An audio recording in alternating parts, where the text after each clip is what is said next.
समादरणीय धार्मिक सज्जन वृंद, आज हम महर्षि दयानंद कृत आर्याभिविनय ग्रंथ के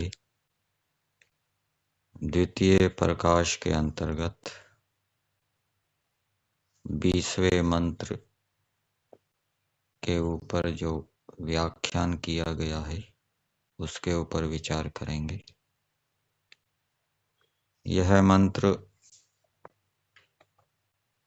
ईश्वर स्तुति प्रार्थना उपासना के मंत्रों में भी है।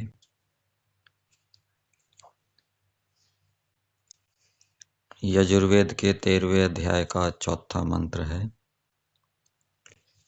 हिरण्यगर्भः समवर्तताग्रे भूतस्य जातः पतिरेक आसीत् सदाधार पृथिवीं द्यामुतेमां कस्मै देवाय हविषा विधेम। इस मंत्र में स्तुति भी की है और प्रार्थना भी की है। कस्मै देवाय हविषा विधेम, ये जो वाक्य है ये प्रार्थना से संबंधित है और इससे पहले जो बातें बताई गई है उनमें ईश्वर की स्तुति की गई है। मंत्र के अंदर कई क्रियापद हैं, जैसे समवर्तत, आसीत, दाधार और विधेम। 4 क्रियापद हैं, 4 बातें हैं। 3 बातें ईश्वर की स्तुति से संबंधित है और एक जो बात है उसमें स्तुति भी है और प्रार्थना भी है। व्याख्यान में दिया है, जब सृष्टि नहीं हुई थी, अर्थात प्रलय के समय, तब एक अद्वितीय मतलब जिसके जैसा दूसरा कोई ना हो, द्वितीय ना हो, जिसके जैसा द्वितीय दूसरा कोई ना हो। हिरण्यगर्भः, हिरण्यगर्भ ब्रैकेट में दिया है, जो सूर्य आदि तेजस्वी पदार्थों का गर्भ नाम उत्पत्ति स्थान उत्पादक है। हिरण्य का अर्थ कर दिया सूर्य आदि तेजस्वी पदार्थ और गर्भ का अर्थ कर दिया उत्पत्ति स्थान। तो सूर्य आदि तेजस्वी पदार्थों का उत्पत्ति स्थान अर्थात वो जहाँ उत्पन्न होते हैं वह परमेश्वर है।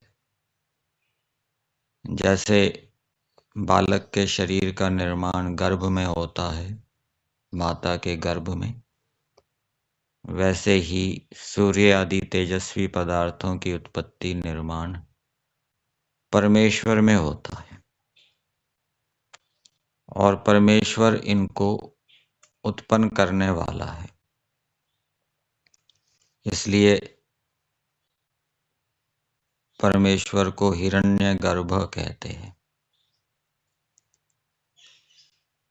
फिर आगे दिया, सम अवर्तत अग्रे, सो ही प्रथम था, वह ही प्रथम था। इसका मतलब ये नहीं है कि प्रथम अर्थात सृष्टि की उत्पत्ति से पहले प्रकृति नहीं थी, जीवात्माएं नहीं थी। तो ये जो वाक्य है वह ही प्रथम था, ये ईश्वर की प्रधानता को प्रकट कर रहा है कि सृष्टि की उत्पत्ति से पहले जितने पदार्थ विद्यमान थे, प्रकृति, जीवात्माएं, दिशा, काल, आकाश आदि, उन सब में प्रधान कौन था? परमेश्वर था। प्रधान को कहते हैं कर्ता। सृष्टि का कर्ता सृष्टि की उत्पत्ति से पहले जितने पदार्थ विद्यमान थे, उनमें परमेश्वर था। दूसरे पदार्थ सृष्टि के कर्ता नहीं है। अष्टाध्यायी के अंदर एक सूत्र आता है, स्वतंत्रः कर्ता। जो कर्ता होता है वो स्वतंत्र होता है, और स्वतंत्र को खोला प्रधान भूतः, जो प्रधान होता है, अगुण भूतः, जो गुण नहीं होता, प्रधान होता है। तो परमेश्वर सृष्टि की उत्पत्ति से पहले उसके कर्ता के रूप में विद्यमान था। दूसरे पदार्थ कर्ता के रूप में नहीं थे। इसलिए यहाँ लिखा कि परमेश्वर ही सृष्टि से पहले था। ये प्रधान रूप से परमेश्वर का कथन किया है, दूसरे पदार्थों का निषेध नहीं किया।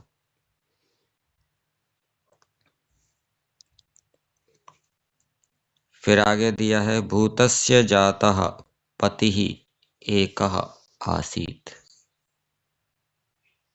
वह सब जगत का सनातन प्रादुर्भूत प्रसिद्ध पति है। आसीत ये भूतकाल की क्रिया है, अस धातु है, लंग लकार है, आसीत आस्ताम आसन। लेकिन यहाँ महर्षि दयानंद जी ने व्याख्यान में वर्तमान काल अर्थ किया है, पति है। भूतकाल में क्या अर्थ होगा? भूतस्य जातः पतिरेक आसीत। वह सब जगत का पति था। यहाँ किया है, और ये भविष्य काल अर्थ में भी हो जाएगा। आगे भी जब जब जगत होगा उसका स्वामी प्रसिद्ध परमेश्वर होगा।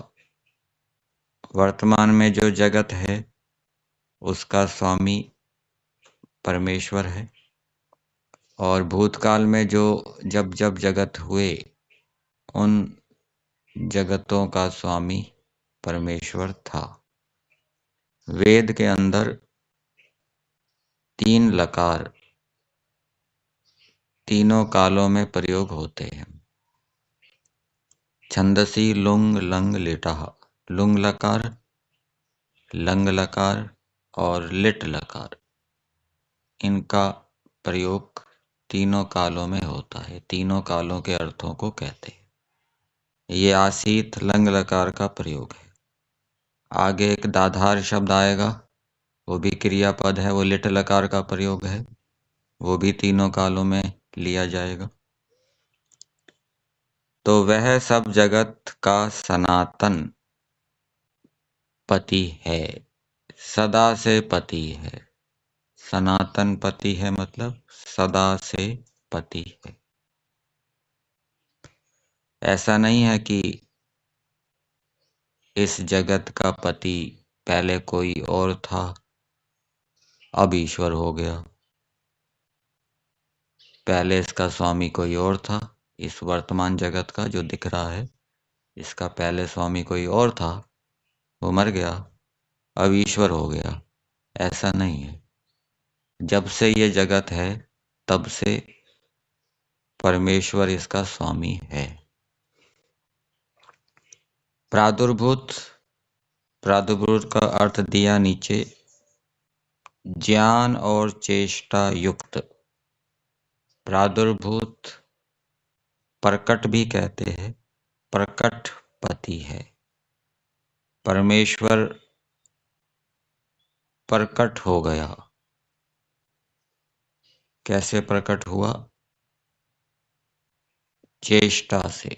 परमेश्वर ने चेष्टा की और उस चेष्टा के माध्यम से परमेश्वर प्रकट हुआ।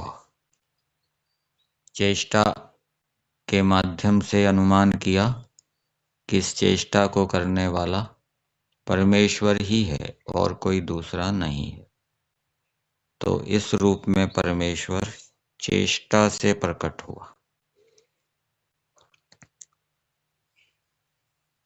प्रसिद्ध का अर्थ महर्षि दयानंद जी ने सत्यार्थ प्रकाश के पहले समोल्लास में किया है, प्रमाणों से सिद्ध।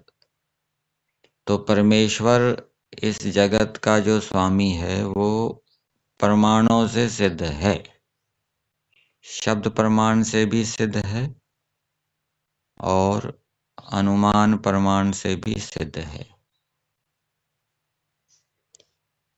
ये मंत्र तो खुद कह ही रहा है कि परमेश्वर स्वामी है, और अनुमान प्रमाण से भी सिद्ध होता है कि इस जगत का स्वामी परमेश्वर है। 3 प्रकार के अनुमान प्रमाण होते हैं, पूर्वत, शेषवत और सामान्य तो दृष्ट। तो यहाँ तीसरा जो प्रकार है अनुमान का, उससे हम अनुमान करेंगे कि इस जगत का स्वामी परमेश्वर है। जैसे संसार के अंदर, लोक के अंदर कोई भी पदार्थ होता है, उसका कोई ना कोई स्वामी होता है। जैसे भूमि है, भूमि का कोई स्वामी होता है, जमींदार होता है। और किसी किसान या जमींदार की भूमि नहीं है तो वो सरकार की भूमि होती है, राजा की भूमि होती है, देश की भूमि होती है। ऐसे ही ये जो सारा संसार है, इसका कोई ना कोई मालिक तो होना चाहिए, स्वामी तो होना चाहिए। तो स्वामी कौन है? प्रकृति, वो तो जड़ है, वो तो स्व है, वो तो स्वामी हो नहीं सकती। और जीवात्माएं भी इस संसार की स्वामी नहीं हो सकती। क्यों नहीं हो सकती? क्योंकि उनके पास सामर्थ्य नहीं है, शक्ति नहीं है संसार को संभालने का, संसार को पालन करने का। ईश्वर ही संसार को संभाल सकता है, बना सकता है, उसका पालन कर सकता है। इसलिए ईश्वर क्या है? इस संसार का स्वामी है। और वेद के अंदर भी अनेक मंत्र मिल जाएंगे जिनसे सिद्ध होगा कि परमेश्वर संसार का स्वामी है।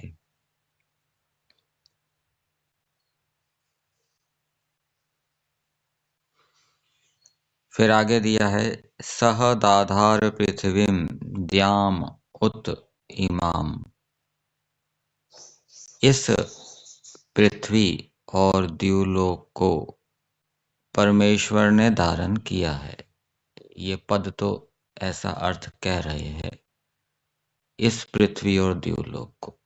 लेकिन महर्षि दयानंद जी ने जो अर्थ किया है वो सब के लिए किया है। वही परमात्मा पृथ्वी से लेके प्रकृति पर्यंत जगत को रच के धारण करता है। तो ये उपलक्षण के रूप में दिया है, उदाहरण के रूप में दिया है, दृष्टांत के रूप में दिया है। दृष्टांत उसका दिया जाता है जो सामान्य व्यक्तियों को भी प्रत्यक्ष हो, तो सामान्य व्यक्ति पृथ्वी को देख सकते हैं, द्युलोक को देख सकते हैं, लेकिन प्रकृति है, परमाणु हैं, तन्मात्राएं हैं, उनको नहीं देख सकते। तो दृष्टांत के रूप में यह दिया है, तो इसका अर्थ यही लिया जाएगा कि परमेश्वर ने पृथ्वी से लेके प्रकृति पर्यंत जितने भी स्थूल और सूक्ष्म पदार्थ हैं, उन सब को रच के धारण किया है, धारण करता है।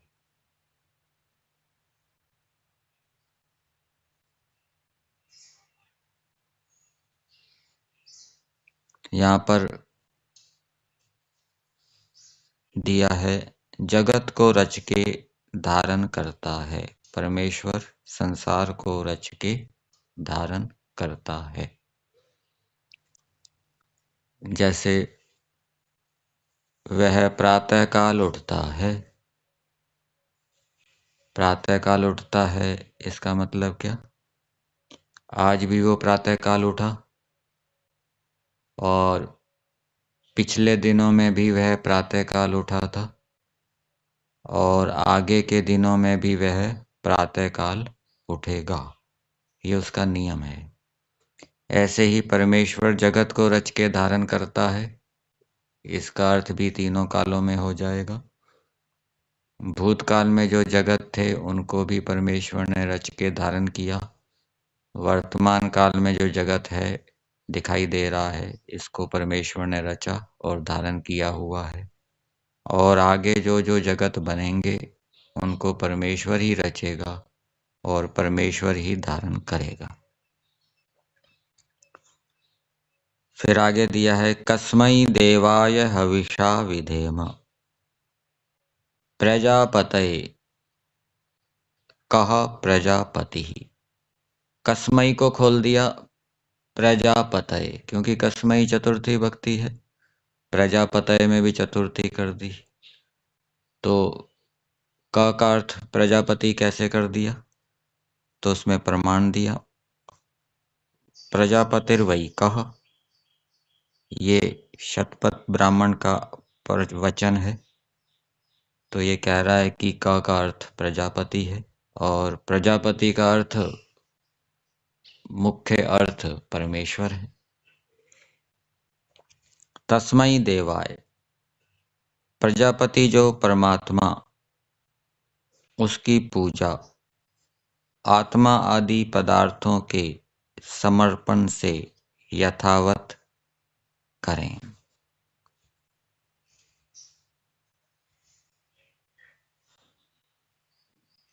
उससे भिन्न की उपासना लेश मात्र भी हम लोग ना करें। अब ये जो यहाँ पर दिया है, हम लोग ना करें, ये हम लोग ऊपर की क्रिया के साथ भी जुड़ेगा। कैसे जुड़ेगा? प्रजापति जो परमात्मा, उसकी पूजा हम लोग आत्मा आदि पदार्थों के समर्पण से यथावत करें। ये प्रार्थना की जा रही है, परमेश्वर से प्रार्थना की जा रही है कि हे परमेश्वर, हम मनुष्य लोग आपकी पूजा आत्मा आदि पदार्थों के समर्पण से यथावत करें। आत्मा, मन, बुद्धि, शरीर, धन, संपत्ति, ज्ञान, विज्ञान, शक्ति, सामर्थ्य, ये जितने भी पदार्थ हमारे पास हैं, इनको हम ईश्वर के समर्पित करते हैं। आत्मा को ईश्वर के समर्पित करने का मतलब क्या है? अपने और कल्याण की इच्छा करना, अपने अकल्याण और दूसरे के अकल्याण की इच्छा ना करना। क्योंकि आत्मा का एक गुण क्या है? इच्छा। धर्म की इच्छा करना, विद्या प्राप्ति की इच्छा करना, अधर्म की इच्छा ना करना। अच्छे गुणों की इच्छा करना, अच्छे गुणों के प्राप्ति की इच्छा करना, तो ऐसी इच्छाएं यदि जीवात्मा कर रहा है तो आत्मा का समर्पण हो गया ईश्वर के प्रति, क्योंकि ईश्वर भी चाहता है कि जीवात्माएं ऐसी इच्छाएं करें, शुभ संकल्प करें, अशुभ संकल्प ना करें। तन्मे मनः शिव संकल्पम अस्तु। मनुष्य अपने कल्याण की इच्छा करे, दूसरे के कल्याण की इच्छा करे, धर्म की इच्छा करे, शुभ गुणों को धारण करने की इच्छा करे, तो ऐसी इच्छा आत्मा यदि कर रहा है तो आत्मा ने अपने आप को ईश्वर के समर्पित कर दिया। और फिर प्रयत्न भी करना, केवल इच्छा ही नहीं, इच्छा के साथ साथ इच्छा के अनुरूप प्रयत्न भी करना, तब आत्म समर्पण कहलाएगा। और दूसरे जो पदार्थ हैं परमेश्वर ने हमें दिए हैं, उनका उपयोग भी परमेश्वर की आज्ञा पालन में करना, संसार के हित में करना। उससे भिन्न की उपासना लेश मात्र भी हम लोग ना करें। ऐसी प्रार्थनाएं ईश्वर से करनी चाहिए कि हे परमेश्वर, आपसे भिन्न की उपासना हम लेश मात्र भी ना करें। हे परमेश्वर, हम अपने आत्मा आदि पदार्थों का समर्पण आपको करें। ऐसी प्रार्थना वेद विहित है, ये करनी चाहिए। और प्रार्थना करने के साथ साथ पुरुषार्थ भी करना चाहिए।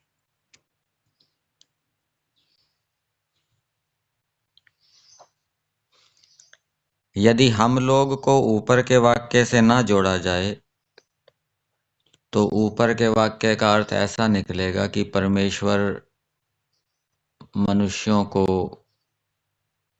सलाह दे रहे हैं कि हे मनुष्यों, तुम उस परमेश्वर की पूजा आत्मा आदि पदार्थों के समर्पण से करें। वो सलाह के रूप में हो जाएगा, विधि के रूप में हो जाएगा यदि हम लोग को ना जोड़ें। लेकिन यह विधि नहीं है, प्रार्थना है। प्रार्थना की जा रही है मनुष्यों के द्वारा कि हम अपने आत्मा आदि पदार्थों का समर्पण आपको करें। हम लेश मात्र भी आपसे भिन्न की उपासना कदापि ना करें। फिर आगे दिया है, जो परमात्मा को छोड़ के व उसके स्थान में दूसरे की पूजा करता है। परमात्मा को छोड़ के अर्थात जो परमात्मा के स्थान पर दूसरे की पूजा करता है। पूजा का अर्थ क्या होता है? सत्कार, दूसरे का सत्कार करता है। सत्कार चेतन का होता है, जड़ का नहीं। तो ईश्वर का सत्कार करना क्या है? ईश्वर में प्रीति करना, ईश्वर की आज्ञा का पालन करना, अपने गुण कर्म स्वभाव ईश्वर के गुण कर्म स्वभाव के तुल्य बनाना। तो जो ऐसा नहीं करता, ईश्वर का सत्कार नहीं करता, ईश्वर की आज्ञा का पालन नहीं करता, ईश्वर से प्रेम नहीं करता, अपने गुण कर्म स्वभाव ईश्वर जैसे नहीं बनाता, उसकी और उस देश भर की अत्यंत दुर्दशा होती है। यह प्रसिद्ध है, यह भी प्रमाणों से सिद्ध है। जिस जिस देश ने ईश्वर की उपासना नहीं की, इतिहास में ऐसा मिल जाएगा उसकी दुर्दशा हुई। इतिहास भी प्रमाण है। कौन सा प्रमाण है? शब्द प्रमाण है। जिस जिस व्यक्ति ने ईश्वर की उपासना नहीं की, उसकी भी दुर्दशा हुई। जैसे रावण की हुई, कंस की हुई, दुर्योधन की हुई। ये प्रमाणों से सिद्ध है। इससे चेतो मनुष्यों, चेतो, सावधान हो जाओ, जागरूक हो जाओ, जाग जाओ, आलस्य को छोड़ो। जो तुमको सुख की इच्छा हो तो एक निराकार परमात्मा की यथावत भक्ति करो। तो तुमको यदि सुख की इच्छा है, सुख चाहते हो, तो निराकार परमात्मा की यथावत भक्ति करो। यथावत मतलब जैसी भक्ति का विधान वेदों में किया है वैसी भक्ति करो, वैसी उसकी आज्ञा का पालन करो और उसमें प्रेम भी करो, प्रेम पूर्वक उसकी आज्ञा का पालन करो, अन्यथा तुमको कभी सुख ना होगा। कभी सुख ना होगा मतलब स्थिर सुख की प्राप्ति नहीं होगी, ध्रुव सुख की प्राप्ति नहीं होगी। ईश्वर की उपासना नहीं करेंगे, ईश्वर की भक्ति नहीं करेंगे तो क्षणिक सुख तो मिल जाएगा, इंद्रियों का सुख तो मिल जाएगा खाने पीने घूमने फिरने से, लेकिन संसार का स्थिर सुख मिल जाए, मोक्ष का स्थिर सुख मिल जाए, वो नहीं होगा।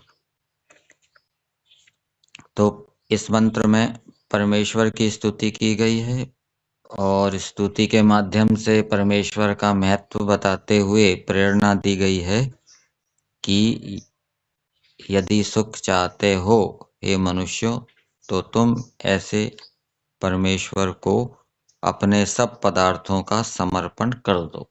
ये परमेश्वर की भक्ति है, उसकी आज्ञा के अनुकूल इन पदार्थों का उपयोग करो।